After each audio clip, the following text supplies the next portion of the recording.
Hey folks, this is Riker with a gaming news wrap-up video where we discuss the happenings of the week.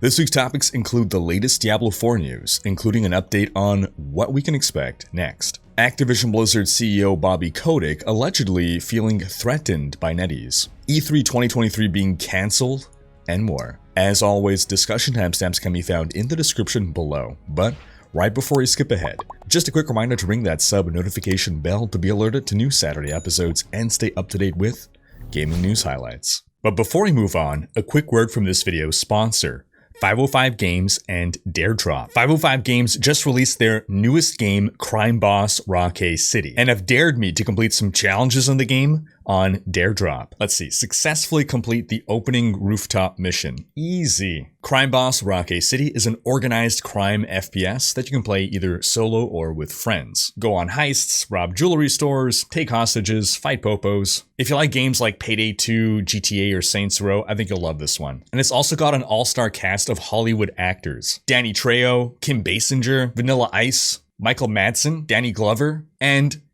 Chuck friggin' Norris. You like learning, I can see it. Why did I beat you this time? I just got killed by Chuck Norris. You can buy Crime Boss Rocky City by clicking the link in the description below. Starting off with Diablo news. We can expect to get an update on Diablo 4 in a couple of weeks, according to Diablo franchise general manager Rod Ferguson. Rod tweeted, quote, PSA, we're going through all of your feedback and we will have an update in a couple of weeks about what we heard and what we're addressing. Thanks for helping to test the beta and your patience as we worked through issues. And Global Community Development Director Adam Fletcher gave us a couple more details himself, tweeting, quote, getting a lot of questions about next developer update stream. That'll be in April. We will have a special guest. Last dev stream, we mentioned that our next topic will be progression/endgame systems in Diablo 4. We expect to also chat about some beta learnings. These tweets come after the game's second beta weekend, the open beta, during which everyone could try the game for free, and the druid and the necromancer class were available for play for the first time. Once again, queues were massive. This was intended to be a stress test, and those servers were indeed stressed. Queues and performance overall were certainly worse on the open beta weekend than the early access beta weekend, and understandably so, there were probably a lot more people playing. Now, in case you haven't seen it, I released a video with my thoughts on all 5 of the classes. I also have live stream VODs of gameplay on each of those classes. You can find that in the live section of my channel. But what did you folks think of the beta? What are your impressions of Diablo 4? Is it living up to your expectations? Sound off in the comments. Now, a little detail that some people might not have picked up about druids. Redditor Pegst assembled this collage of images showing how your choice of hair color actually impacts the fur color of your werebear or werewolf form. That's something to bear in mind, when creating your druid on release. Meanwhile, Associate Game Director Joe Pipora tweeted that we haven't seen anywhere close to all the legendary powers that will be available at game launch. He said, quote, I don't think folks realize how many more legendary powers exist beyond what was on display during the beta. There's a lot of bizarre, exciting, and totally balanced legendaries to discover when the game goes live in June. He later specified that the Codex of Power contains less than half of all the possible legendary powers that can be found in D4. So, for anyone thinking they had all the legendaries available in the beta, nope. And I'm willing to bet that some of the best ones only start dropping at higher level. Now, about legendary drops, one feature in D4 that some people may have missed is the fact that if a legendary drops and you don't pick it up, it's not lost. It gets mailed to your stash. The first time I saw this feature was actually in Diablo Immortal, and when I saw it in D4, I gotta admit, I had a sour reaction initially. I'm still not sure how I feel about it. On one hand, I've complained about backtracking, and backtracking to pick up a legendary item is something that I have begrudgingly done on more than one occasion. On the other hand, now that I realize this exists, I don't even bother picking up legendaries anymore. What's the point? They get mailed to me anyway. Sure, if you're looking for the instant gratification and possibly getting to use the item immediately, yeah, you want to grab it right away, but once we get past leveling and onto farming, then what? I'm just not picking up items anymore? Feels weird. But how do you folks feel about it? Sound off in the comments, because I'm still not sure whether I like it or don't. I know that it improves the experience in some ways, but I also feel like it takes a fundamental aspect of the game, getting drops, and pseudo-automates it. Blizzard also shared some statistics from the open beta weekend. The most played classes were Sorcerer and Necromancer, no surprise.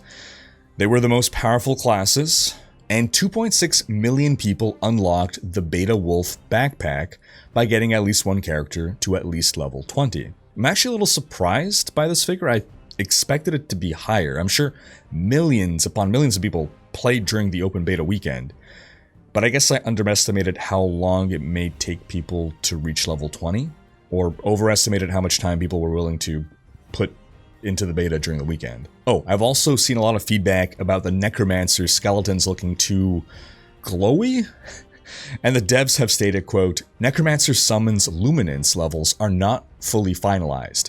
They will be adjusted for launch." I imagine what happened was that people were having trouble distinguishing their own skeletons from the monsters, and maybe now during beta they swung things too far in the other direction. In other news, streamer Anna Cake got a chance to interview Diablo 4 game director Joe Shelley and Rod Ferguson, and we got a few extra bits of insight out of it. So while Diablo 4 will not be launching with leaderboards, it is a feature that they're planning to bring back in some way. They're likely going to have a race to 100, the max level, which is what we saw a lot in Diablo 2, for instance. But they're also looking at other places they can insert leaderboards, like maybe in nightmare dungeons, or maybe for some kind of level 100 boss fight. That said, they're very wary of implementing leaderboards in a way that allows for the dictation of the meta, which is what we see in Diablo 3. People look at the top leaderboard build and assume that's the best, and even if the second best build is like 5% weaker, the mentality becomes, well, everything else is trash. And they really want to avoid that sort of thing happening where people just look at leaderboards and that establishes the meta. Speaking briefly of clan features, it seems currently clans will remain as they were in beta. Very bare bones, basically just a social group.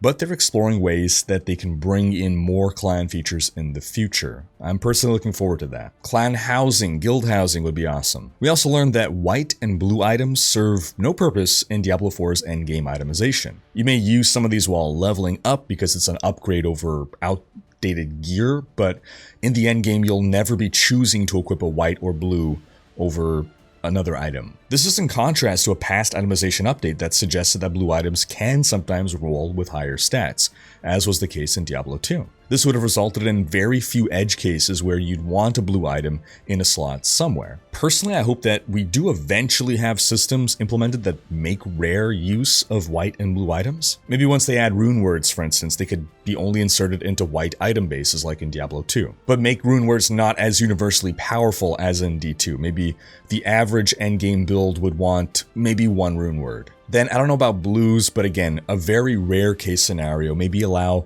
legendary aspects to be imbued on them and let them have the possibility, again, of rolling higher stats than rares. So fewer affixes, as it currently is, but you can get a higher roll than on a rare. So that might result, again, in very specific edge cases where you're looking for a breakpoint on something like attack speed or crit chance, and you're willing to sacrifice an entire affix to get there. Now, what we definitely don't want is an endgame where you're forced to pick up and analyze literally every item that ever drops, every white, every blue. But having, again, specific edge cases where it can sometimes be useful to look for some of these items, as opposed to literally always ignoring them, I think is a good idea. In Diablo 2, the average player ignored all blue items, and back in the day, the average casual player also ignored all white items because they didn't even know about rune words. And I think that's perfect, a scenario where most of the players can ignore the blue and the white items, but players who really understand itemization and want to go the extra mile and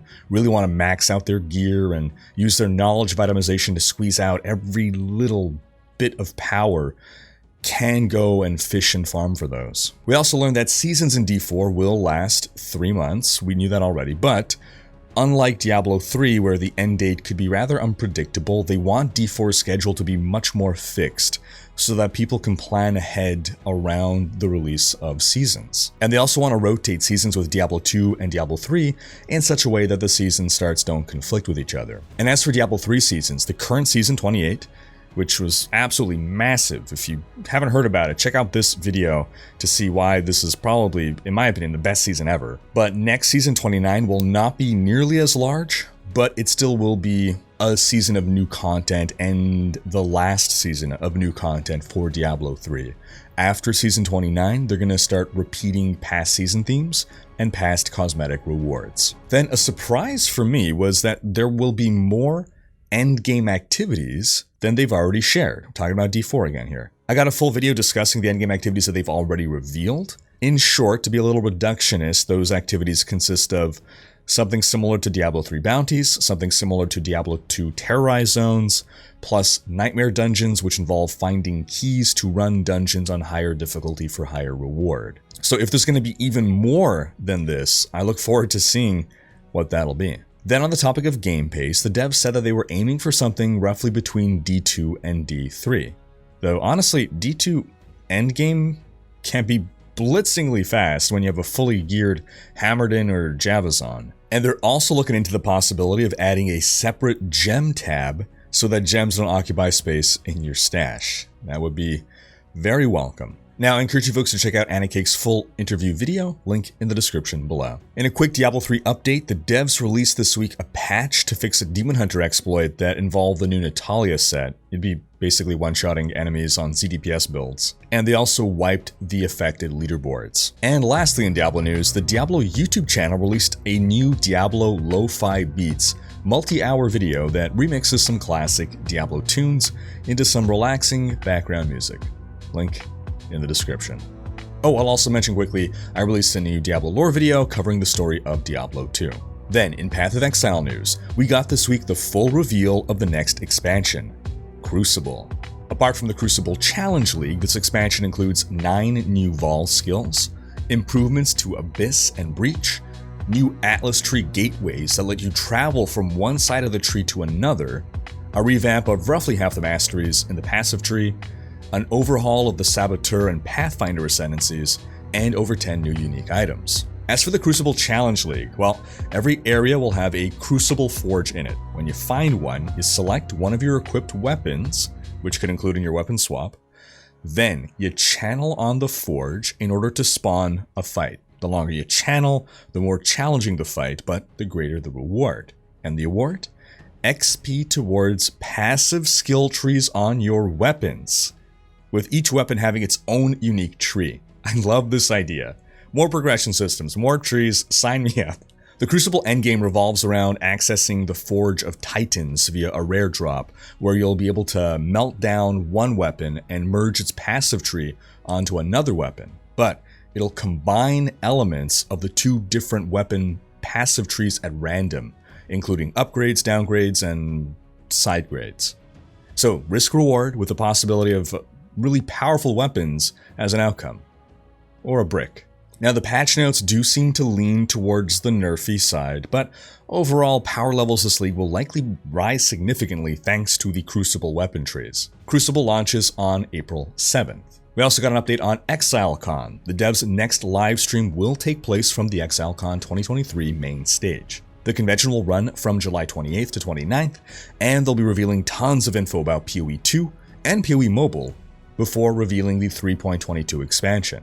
Oh, and a PSA real quick for people trading this upcoming league. It seems the stack size of Chaos Orbs has been increased from 10 to 20, so don't accidentally overpay for things. Always check the number before trading. Then in some Activision Blizzard news, as reported by Forbes, CEO Bobby Kotick is losing a tax shelter and will now be taxed on $35 million additional dollars. This is after a March 10th court ruling which basically decided to oversimplify that Kotick was moving money around into a different company to avoid paying taxes. It's a lot more complicated than that, and I'll link the article for those who want all the extremely interesting legal details.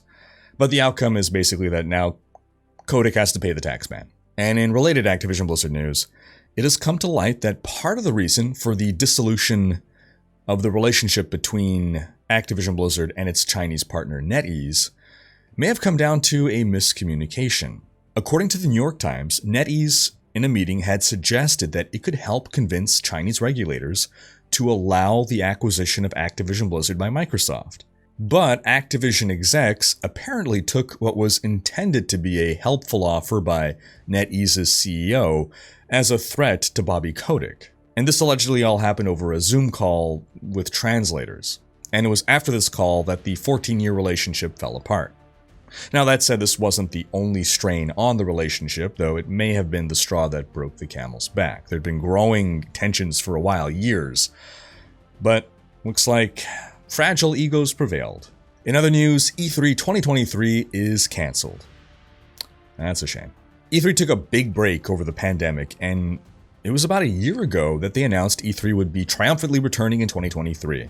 But according to an internal doc, this year's E3, quote, simply did not garner the sustained interest necessary to execute it in a way that would showcase the size, strength, and impact of our industry. A public statement was made later confirming the cancellation of E3 2023. Xbox, Nintendo, and PlayStation had already backed out at E3 a while ago, and just earlier this week, Ubisoft also backed out, which I imagine was the last nail in the coffin. In another story, the Resident Evil 4 remake sold over 3 million units in its first 2 days after release. Its Steam release peaked at 168,000 concurrent players, a record-breaking number for the series. I've heard so many good things about this one. If you've played, what are your thoughts? Sound off in the comments. In other news, The Last of Us has released on PC, and it has been criticized for performance issues. I suspect the port was rushed out before it was ready, just to capitalize on the finale of the HBO series. Now, currently on Steam, the game has mixed reviews, but that's actually good. It started off with mostly negative reviews. These have been leveling out now as developer Naughty Dog has been working to release patches upon patches to address the issues and will continue to do so. In other news, we got a gameplay demonstration for The Legend of Zelda Tears of the Kingdom, in which we get to see Link's abilities. Seems we have more tools than ever, with the vehicles and ability to attach materials to weapons. I'll link the video for you to check out below, because that's going to wrap up this week's video. But do be sure to check out last week's video in which we discussed the Diablo 4 devs' response to criticisms about dungeons being repetitive and the barbarian being weak. Thanks for watching. Special thanks to my Twitch, Patreon, and YouTube supporters for making these videos possible. If you like what you see on this channel and want to support the creation of more content, you can consider pledging on YouTube or Patreon and unlocking behind-the-scenes content, monthly virtual hangouts, and more. If you enjoyed this video, please share it. Check out these other videos and subscribe to join Riker's Raiders for more gaming content.